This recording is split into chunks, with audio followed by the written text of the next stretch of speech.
Give you about 10 minutes to 15, you still have time to go there. You go on top and you will see the entire 360 degrees of entire corridor, and let's see based on your observation if corridor looks like a button shape or the one that you informed a while ago. And do you see the two soldiers statues at your back? The American soldiers and Filipino, that is the brothers in arms.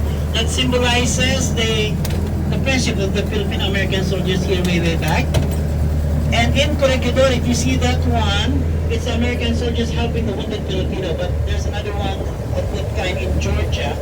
It's the Filipino soldiers helping the wounded Americans. And the question is, how do you know that two statues, if the other one is a Filipino and the other one is an American? They said here, if you see a handsome soldier there, that's a Filipino. Yeah. That's what they said. This is the Port Mills headquarters. This is the administrative building. For the Filipino, it's like Manila City Hall. This is the administrative building. MacArthur stayed here for a while until the Japanese dropped bombs here, and then they transferred inside Malinta Tunnel. So the entire communication of MacArthur during World War II in the Philippines happens, the order comes from inside Malinta Tunnel, the one with the hospital bed. That is his official headquarters, and this is, this is a goat. Two goats. Goat are not goats, okay? So when they grow bigger, they went to be sold in Manila to become what? Caldereta. Filipino, you know what I mean? Okay? This one is a flag tadpole on the top side. It's a flagpole. But this one is the highest elevation. The building with the cross, that is the lighthouse. That is a newly renovated. They put a cross because the greatest contribution of the Spanish was Christianity, religion. And for the Americans, one of them is free public education and the government. Okay, at the back of the lighthouse, that is the big tower there, that is a cell site. Filipino, if you're using Globe SIM card, you have good connection. I'm using Sun, it is called Nganga in Tagalog. Okay, and this is where you have your dinner. If you have bigger groups here, this is the topside dinner area. And the cell site is meant for Globe SIM cards, and this is the signal station. On top is where the spotter are located, but on the first floor during the Japanese occupation, Japanese recruit Filipino women in Manila to be placed or to become what? Comfort women. Okay, you go here, you go on top. Toilet for the women, right side. For the male, it's on the left side. And we have here 7 souvenir shop if you want to buy something. Magnet rep is 50 pesos.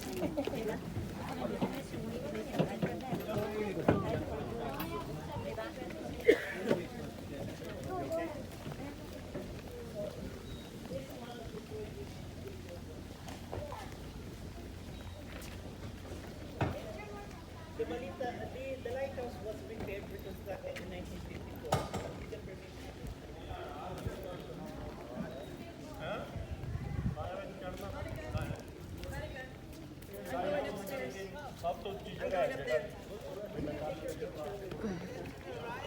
The lighthouse.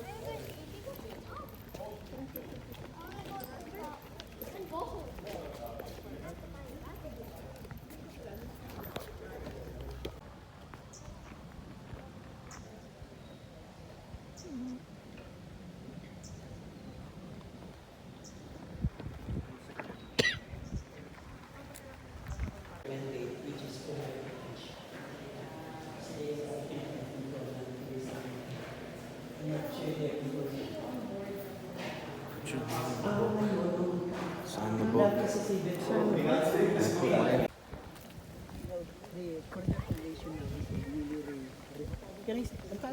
Revamp organization. Yung mga dating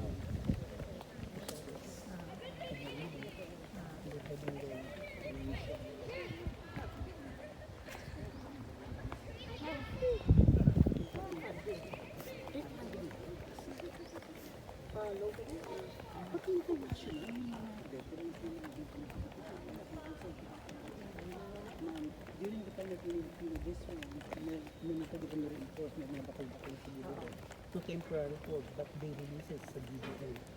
25 million. Yan yung 25 million. Hindi ko nakita yung accounting nila. Katulad nun, with Japan. That is why most of the American men go into the military, right? And the ones that was like in the industry are women. So after the war, and the men said, "Oh, we're ready now to take your place." No, we have women's power right now. So, you know.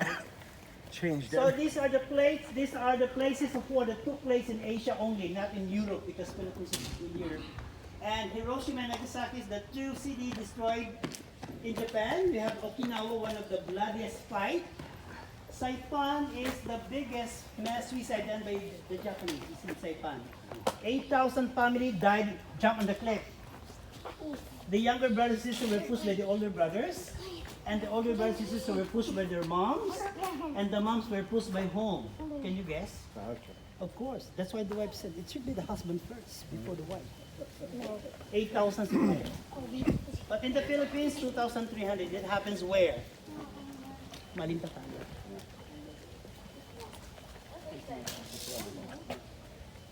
So there are two biggest Japanese cemeteries in the Philippines. One is in Corregidor, the other one is in Laguna. Is where? Laguna.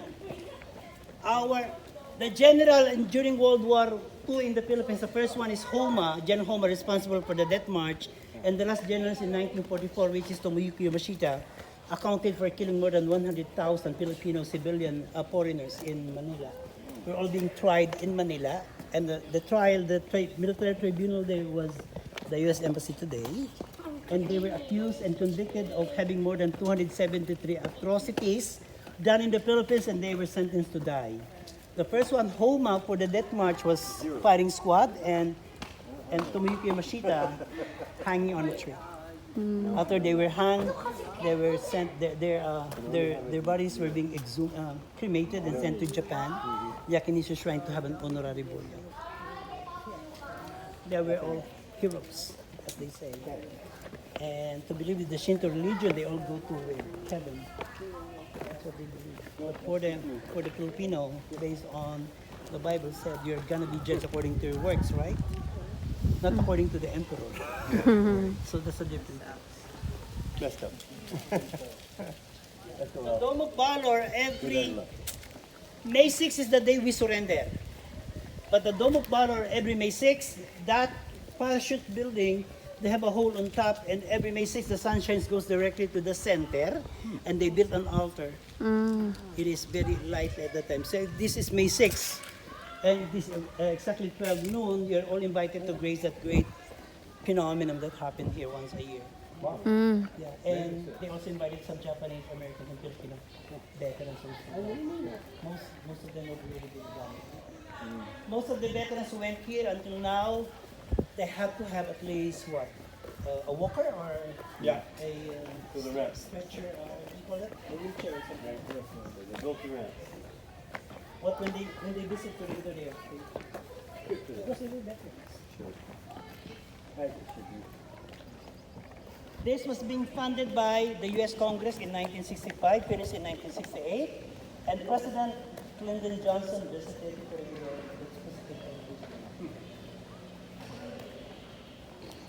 One time I mentioned one American and his wife Filipino. I mentioned the word Clinton. He said, "Oh, don't mention Clinton. I hate Clinton." Sir, based on historical account, they went here. Really? You should mention Bush. Did not come here. So the hole on top, this sun rays here, is on May 6 is on the top here. And the kind of marble you see came from Romblon, our marble capital. And this kind of marble came from Italy. If you happen to see Filipino, Quezon City Memorial Monument, the kind of marble you see is this. And when you go inside, the kind of tomb used like this one, and then you choose. The same type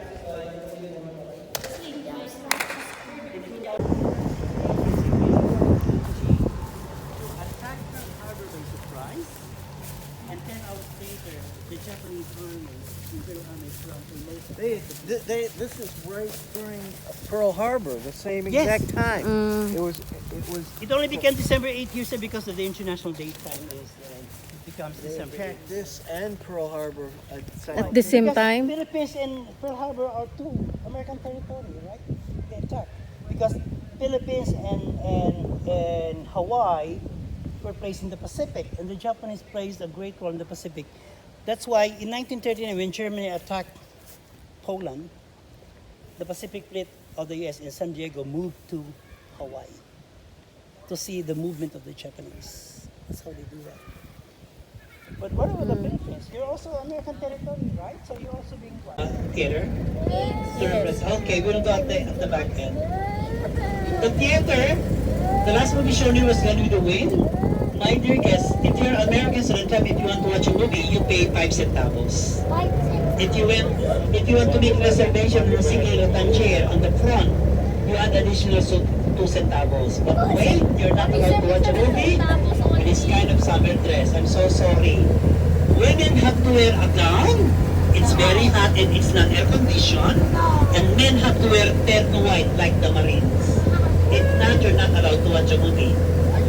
What if I am a Filipino but I married an American? You are allowed to watch a movie. What if I'm a Filipina, I want to watch a movie, and you're not married to the Americans? You have to watch a movie at the bottom side, because that is your space. These barracks are meant for high-ranking American officers who are single. But sir, if you are married but you don't bring along your family here, you'll also stay here. Maybe preparing for another family in the future, I don't know. You stay here. 7 of these battle barracks were placed here, but 6 have to be disposed to sacrifice because America placed here the Pacific War Memorial, composed of the museum, the Dome of Valor, and the Eternal Flame of Freedom. Listen to this. Japan's timeline to conquer the Philippines is only 50 days, but it took them 5 months. Why? Because MacArthur prolonged the fight in the Philippines in Bataan, while Corregidor becomes the main headquarters because they move out coming from Intramuros. And second is that so that the Japanese reinforcement will not go to Australia. They said Great Britain is America's mom and Australia is America's brother and Philippines is America's friend. They help us, but we're not the priority one to be first to be prioritized. If this is the U.S. mainland, they have to protect territory near the U.S. mainland, right? But the Philippines is a little bit more far, so they have to be given the second priority. The Dome of Valor symbolizes the bravery of the Philippine-American soldiers, and this one is the Eternal Flame of Freedom, symbolizing a prayer to the world. No more World War III to come. That's why on the bus, sir, if you sit here, that's going to be a permanent sitting arrangement until the end of the tour. Because if you interchange your seat, it will preempt you to have World War III. Minsan nag-aaway. So this is the Eternal Flame of Freedom. Believed to be where MacArthur stands when he comes back and he said, is it over? Because the last soldier that will come back to the soil of Corregidor was Douglas MacArthur, because it's a 5-star general. Of course, he will not come first because it's a battling field, right? And this is the second highest elevation here because the first one is on the top side. If it's raining, we will not go there and walk, but if it's not, we will walk there. Can you see this one? This is the tail side. This is, if it's not cloudy, you can see Manila here, the big skyscrapers, the buildings. This one is the Malinta Tunnel. This is the side of the tunnel we're not allowed to go through, the west side. On the second side, can you see that area there who looks like a standing white candle? That is the Buddha. That is the Japanese Memorial Garden. At the end of the tunnel, at the Malinta Hill, can you see the tail side? And that is one island. Can you see that island there? That is not actually an island. That is a continuation of the tail. During the American time, Americans went there by swimming if it's high tide. They go there by walking if it's low tide. With some Filipino girls. They named that tunnel, that island. It's not a tunnel. It's not an island, but they named that the Hooker's Point. You know what I mean? You can see that. And this area here forms a circle. There's one island here, Caballo, in this area. This circle forms the crater of a volcano. So Corregidor is the remnants of the biggest explosion way back before. Okay, so from here, oh by the way, this is the termite infested tree. During American time, American soldiers were not allowed here to bring in furniture made of mahogany because mahogany smells so sweet, and termites love sweet woods, except rattan, which is tasteless. So from here, we will walk going to the museum, if you like. But for those that don't want to walk, because we already have the death march way back in 1942, you stay on the bus. But for those who wanted to walk, I call it a little death march with no atrocity because you're done your lunch. Don't deny it, okay? We will walk going there because it's so windy. And then for those who will not walk, we'll see you inside the museum. His foot is being amputated. She's the first Manila mayor that is PWD. Okay, if you want to take some pictures here, you can do such, okay? You go down and take some pictures. And this is their library, like Ateneo, way back. Hello? On that area. And they also have a small swimming pool, but the biggest swimming pool is at the back of the... They even have here 10-hole golf course. Okay, you can buy one umbrella if you want. Take some pictures. Remember the movie, Gone with the Wind? That's it, that's the last thing. This is the longest barracks in the world. We stay here for a couple of minutes if you want to take pictures. And can you see that insignia on top? That's still the original. Can you see the insignia? The 59 Coast Anti-Aircraft Enlisted Men. These are all regular army. And the middle side is, they're not that regular. And this is the place where the Americans retake Corregidor by parachuting. They jump on the plane. The initial plan is to jump 1,000 feet. But if you jump 1,000 feet on February 16 of 1945, it is windy. You end up on that bushes sa likod niya ng dagat. That is the ocean. You drop it there. So from 1,000 feet, America decided to change the course from 1,000 feet. They changed the elevation 400 feet. Suicidal jump, which means if you jump it in a split of a second, your parachute will not pop up. You died on the ground standing dead. So 2,000 jumped and they expected 1,000 will die. But maybe God has a reason. Only 19 were not able to make it and more than 210 are wounded or broken legs. But for the entire siege in 1945, out of more than 6,000 Japanese were hit, only 42 surrendered alive, which means majority of them died by killing. And for the Americans, of more than 4,000 were here, only 210 were not able to make it. So this is the chance for you to go to take some shots here, but you're not allowed to go inside. The American states on the second and third floor, about 6,000 to 8,000 of them. If some U.S. Marines from Subic would want to take vacation, because we have some argument with China with respect to territorial dispute, and at the time in 1945, the barrel is 38 feet long, the field fire 17 miles. But when in the 70s, it looked like the barrel looked like this at the time. Rusting, right? So in 1994, the time of Clinton, this was actually being replaced and repainted. Okay, and in 1942, two important things to remember for our time history. 1942, the Japanese occupied Corregidor, and in 1945, Americans came back. This is 1942. They call it a Japanese Banzai photograph, which means victory. Since we have no Japanese here, only Indians, we can go down here and replicate this one, and even you can even raise your hand and shout Banzai. Banzai means victory. But for my male guests, please, when you raise your hand and shout Banzai, sir, watch your pants, hold it. Because if your pants goes down, you might as well shout bonsai and you reverse the history of Corregidor. Filipino, you know what I mean by the word bonsai, right? It's a... So don't confirm.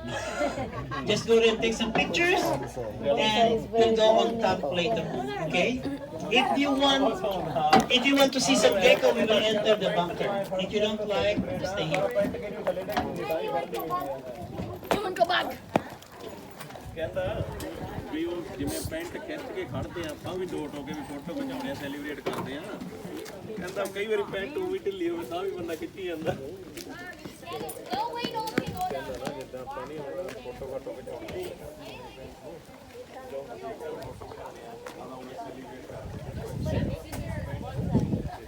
You got it? Imagine these great guns is 38 feet long.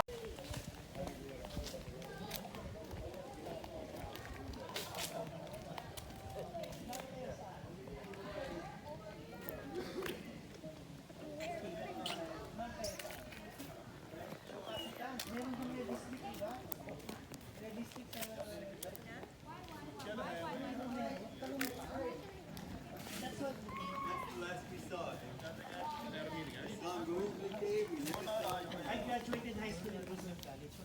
Confirm the distance. Have your gun position to 70 degrees maximum angle to 1,000 pounds bomb and fire. They don't even know if it hits or not. This spot will call again. But if it hits, that's the tradition. If not,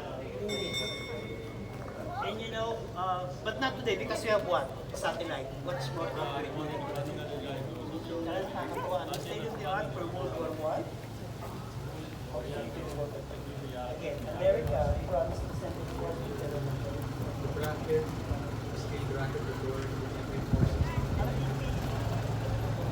The one question is to find out the contours and the ones. That scale card, we have the basic card. They wanted to shop from. That's where they load the shells. 1,000 pound shell, like that one here.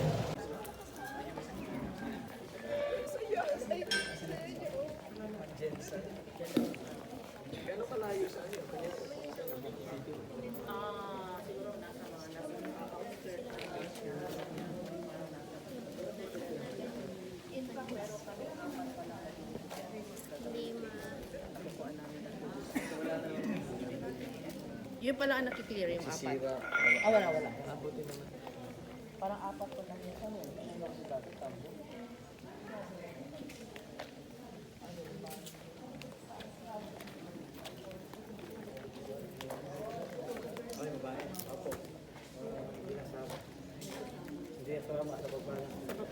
I wonder how they bring this up here. This is very heavy, huh? They got away. Wow. World War I technology. World War One. Yes.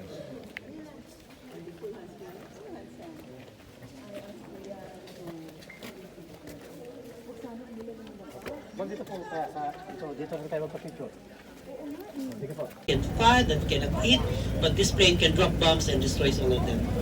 So battery way, stay here 10 minutes. Can you see that white structures at your back? There is the little white house. If you want to detonate your bomb, you can. And Philippine monkeys are very smart. This one is a tennis court. Gusto mo kang top? Can you see? Oh my God, there's a lot of monkey. Okay. This one, there is a reservoir that can hold 3 million gallons of water. What kind of water is available on that? Rainwater during rainy season.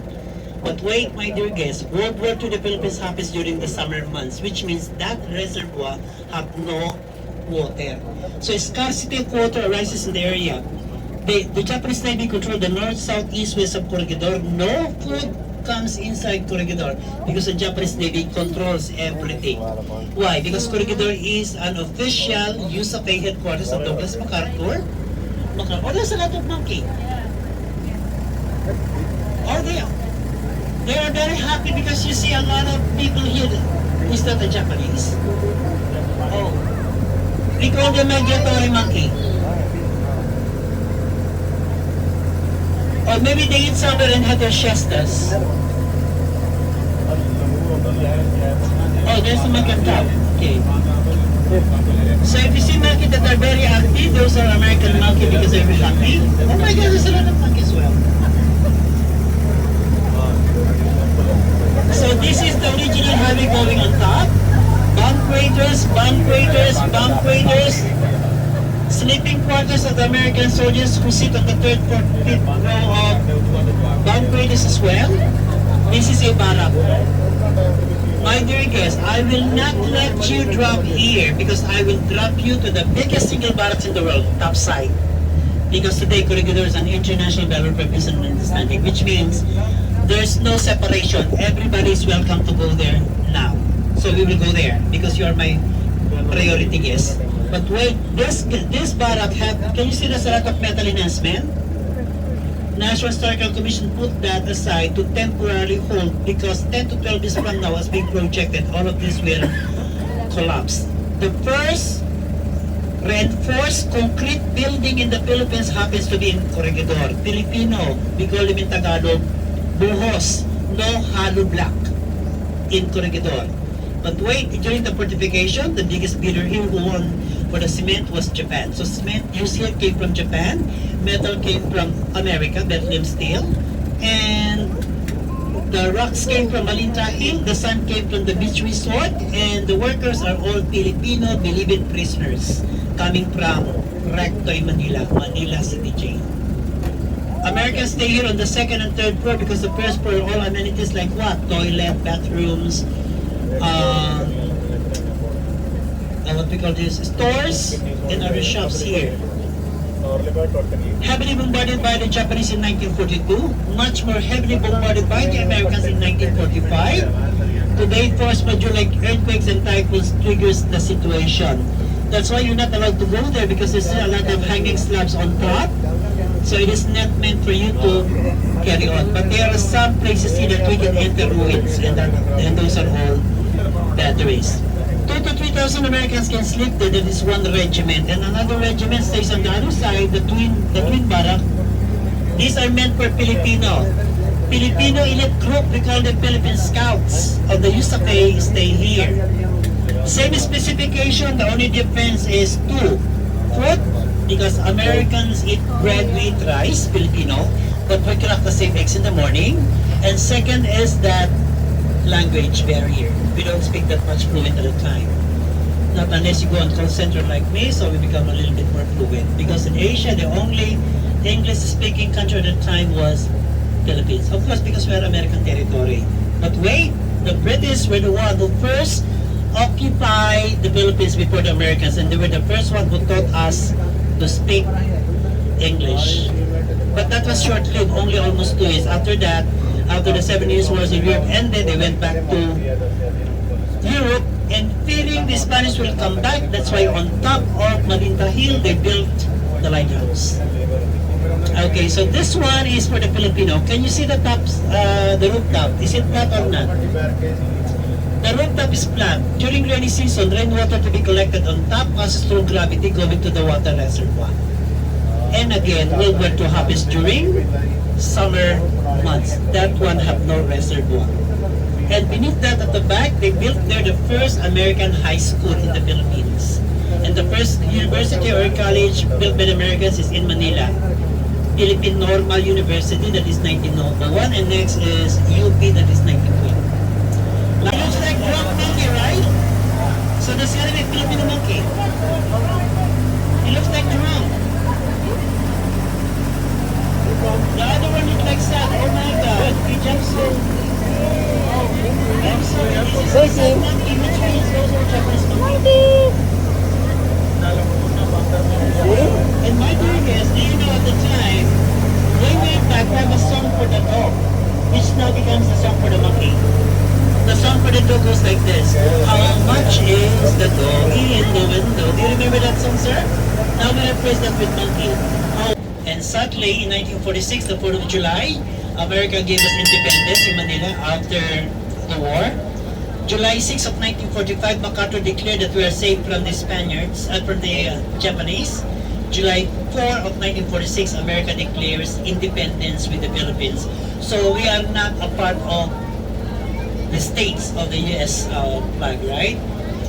In 1898, there were only 45 states, but today, American flag have how many states? 50. And so we have 5 new additional states, right? Can you name the 5? Alaska, Correct. California, You're exactly correct. What's that? Alaska, Hawaii, Arizona, Arizona. Why you know that? Okay. Another one is NM. Initial is NM. New Mexico. Another one is O. Oklahoma, Oklahoma.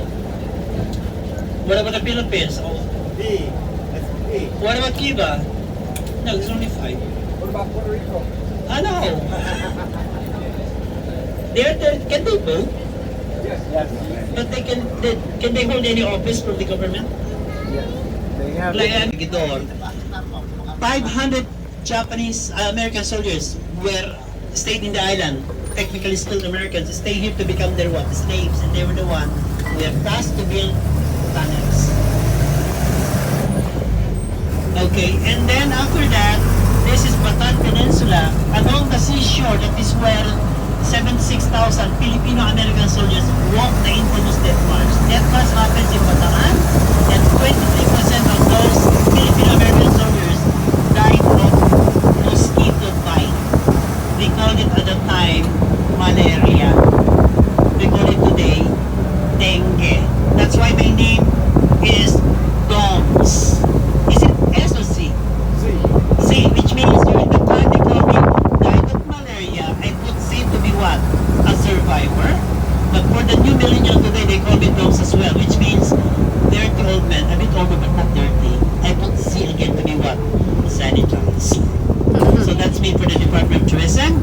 And our driver's name is Jojit. Say good morning to Jojit, please. Morning, He gets so Judith. upset every time his name was not being mentioned. But one of the best drivers in town because he got his license yesterday. Yeah, I'm in renewal. And this is the American morgue. But we're not allowed to go inside. American morgue, and that is the hotel. Can you make an image? Morgue and the hotel, and people will stay there at night, right? Okay, that's why you have to know the song for those overnighters. You know what I mean, right? Good luck, good health, God bless you. That's it. But there-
and white Oh, phosphorus then. burns. Yeah, they burn.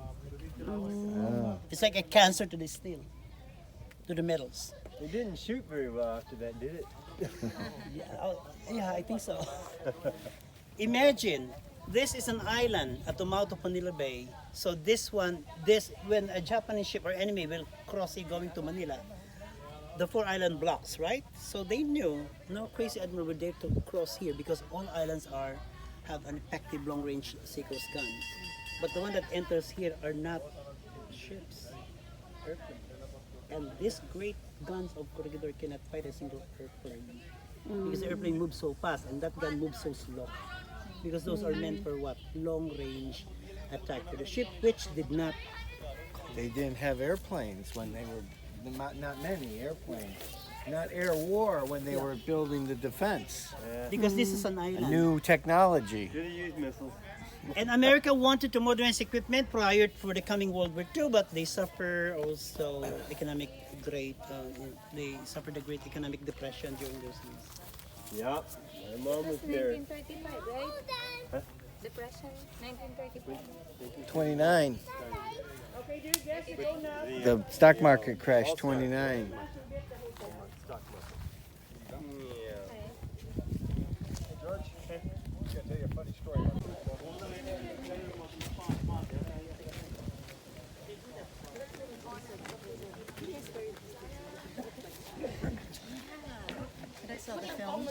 You did?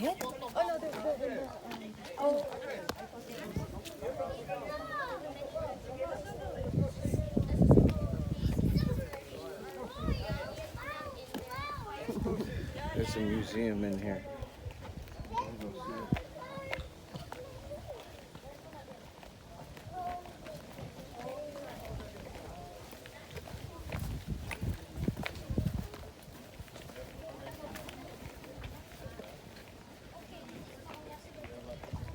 So if there will be a place for Filipino in Corregidor, there's gotta be this area.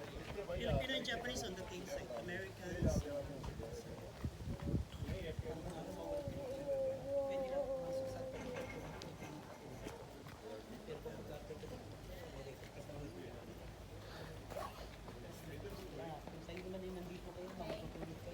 Wala kang curfew magdamag, pero sa buong Corregidor wala nang posting. Parang sa Subic. Kasi marami ditong mga bunkers, yung mga imbakan ng bomba. Na, di ba sa building matatas ngayon may parang antena matatas na parang pag kumidlat dun sa matama. Dati meron ditong lighting arrest para hindi tumama sa bunker. Kasi pag tumama doon sa lahat, lubog ka.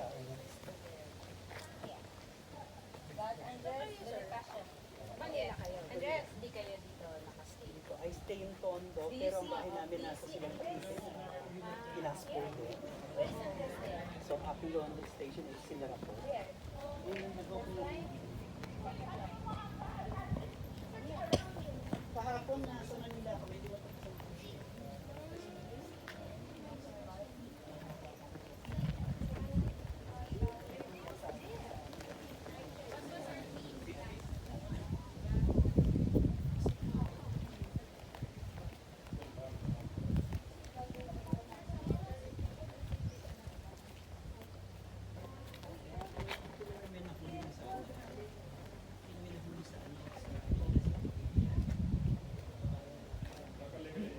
I succeeded! Spanish. 330 years. But this is for Ian, don't, I won't throw this for Ian. Wag na. Thank you. Spanish. 30 years. 330 years. 330 years. Tapos sunod Amerika. Because America, Spanish fight. Spanish lost, so become American.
So for bus number 1, we're going to the big side. This is the place, the biggest mass suicide done by the Japanese in the Philippines. And they were placed, they were inside. They were placed now in a Japanese cemetery, which is a Japanese memorial. Don't worry about the Japanese memorial. Those are all being funded by Japanese private. Not even a single cent of us.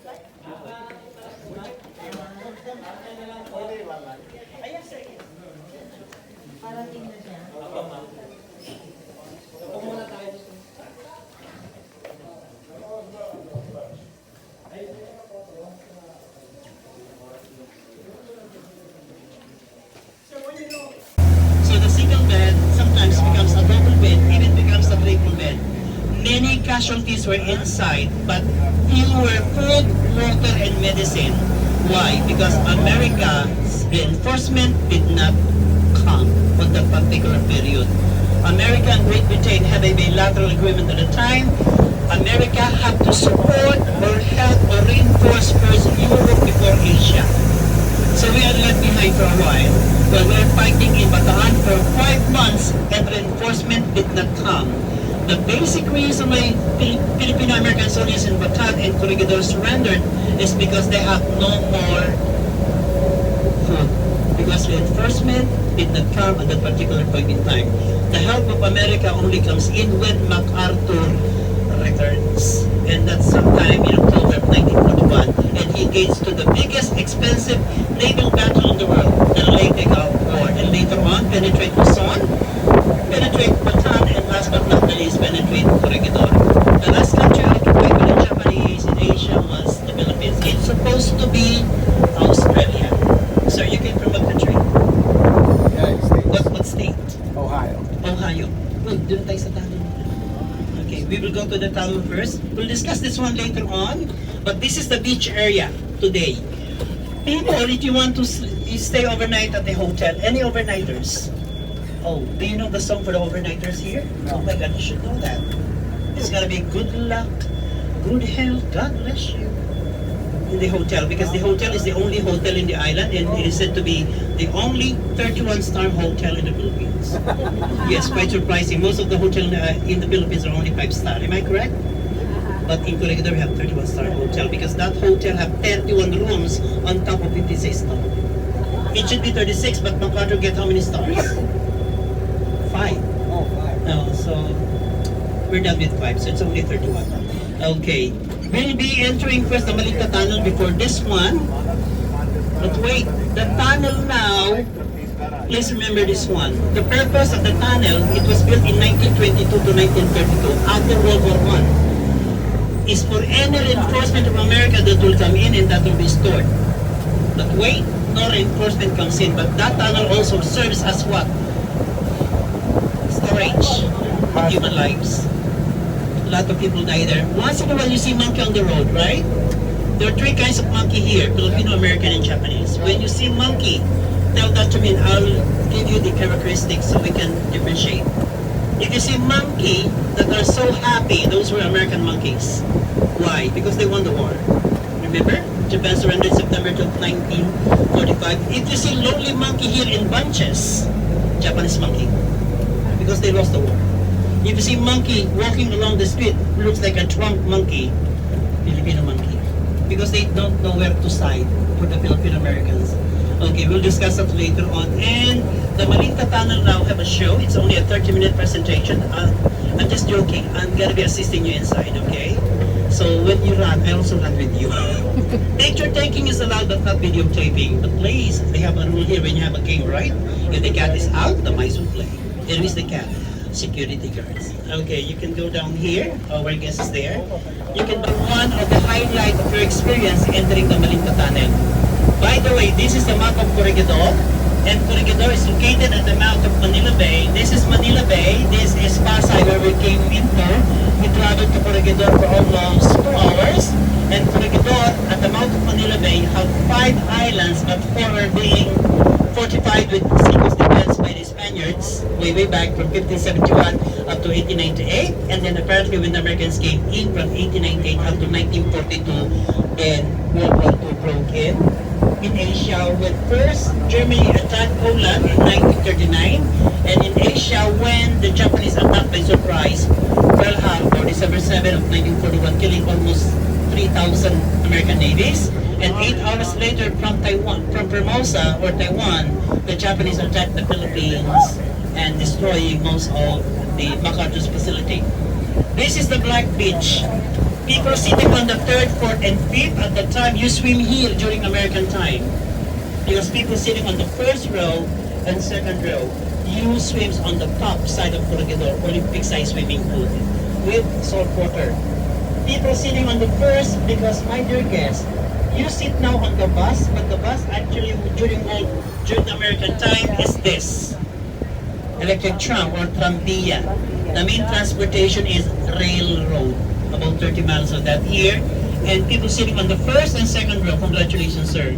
You belong to the high-ranking American officers and their family at the time. So VIP seat, congratulations. Ma'am, I'm so sorry. Third, fourth, and fifth, we called them at the time ordinary soldiers.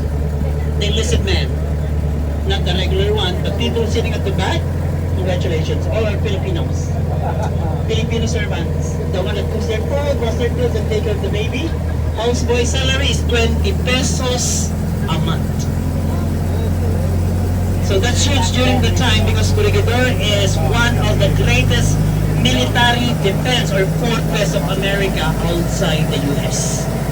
And one of the biggest in Asia at the time. This is Malinta Hill, 390 feet above sea level, and beneath that is a tunnel we're going to go now at exactly 10 to watch the light and sound show.